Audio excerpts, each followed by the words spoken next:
Hi, it's Neva at timeforinvesting.com, and today I'm continuing my series on going through some of my real life wholesaling, assigning contracts, transactions.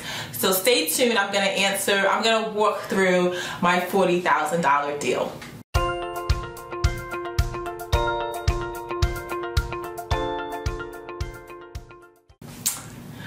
So hi, thanks for coming back and watching my videos.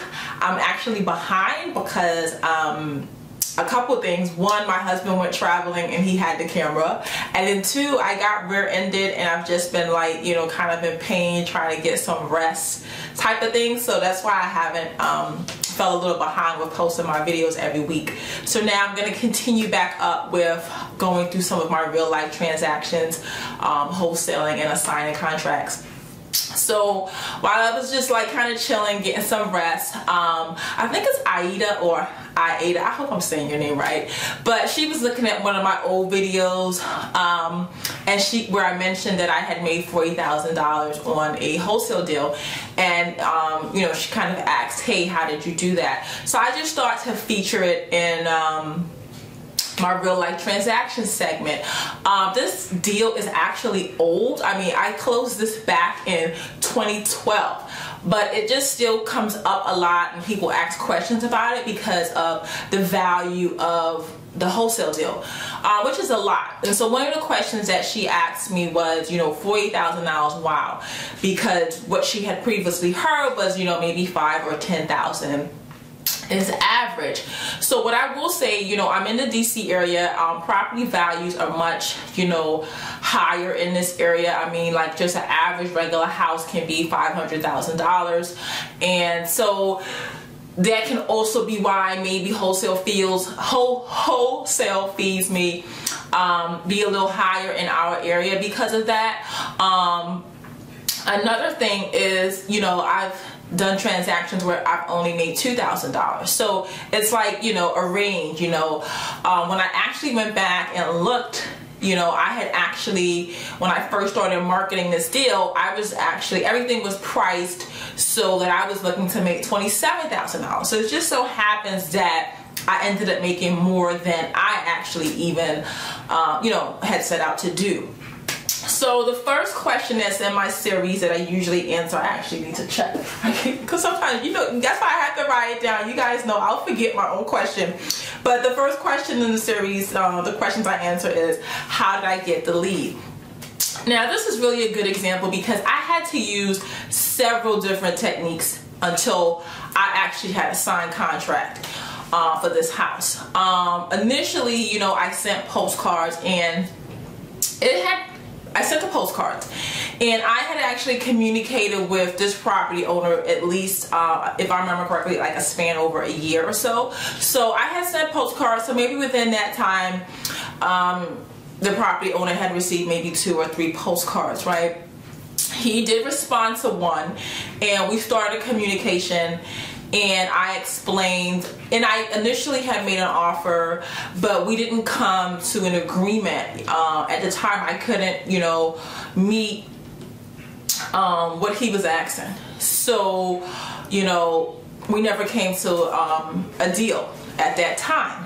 And so that's why it's important to also follow up, because what I did after that, you know, I would like maybe call, you know, once a quarter or something like that, and just kind of check in, excuse me, and see if anything's changed for the property owner or something like that. Because in this situation, we didn't come to an agreement, and I remember the property owner said, you know, what I'll probably do is just, you know, fix the house up by myself, and, you know, and then he would put it on the market because, you know, he would make more than selling it to me while it needed the repairs. And so that's what he had decided to do. So I would just kind of call and check in and see, hey, you know, are you still going to do that? Have you started renovations? Things like that.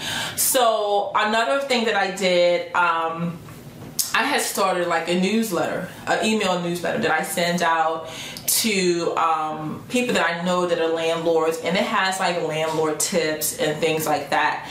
And usually if it's like a in this situation, someone that I've made an offer to before, you know, I'll just have a note in there saying, hey, you know, I'm still interested in purchasing your property. You know, give me a call if you want to, you know, maybe start talking and negotiating again.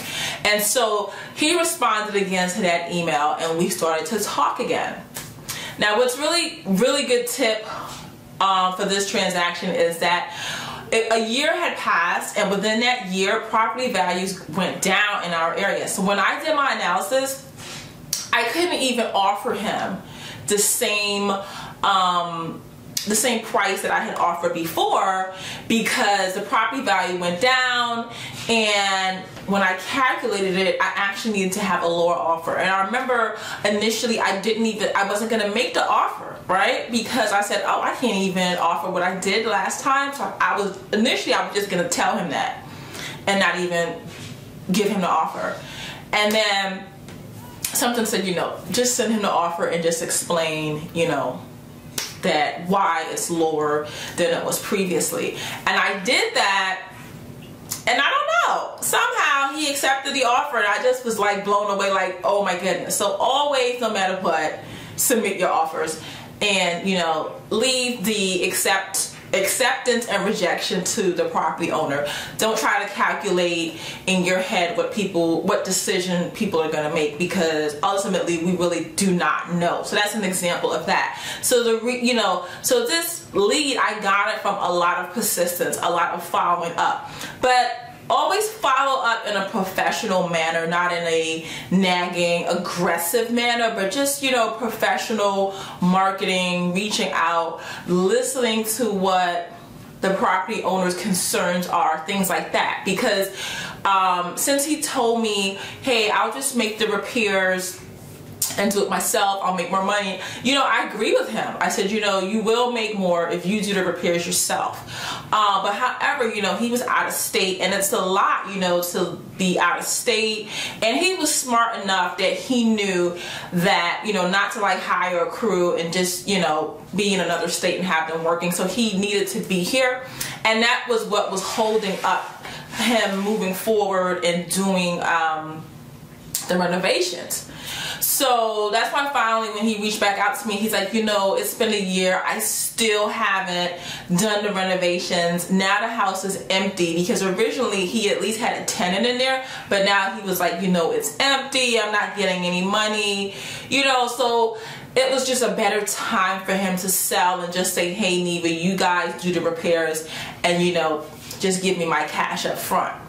So that's how I got the lead. Persistence. So what did I do? I sent postcards, I called, and I followed up with email. So that's 3 different things that you can do. So that's why I always say follow up in different ways. Do not do the same just repetitive thing over and over and over, because it's like annoying. It's just annoying. Like, I think it's annoying for me. I could just imagine the person on the other side. So just mix it up, do something different, and try to also provide useful information while you're following up. So like I said, like with the email newsletter, you know, I started to like offer tips instead of just reaching out and saying, I want to buy your property, I want to buy your property. You know, it's just annoying if you do it that way.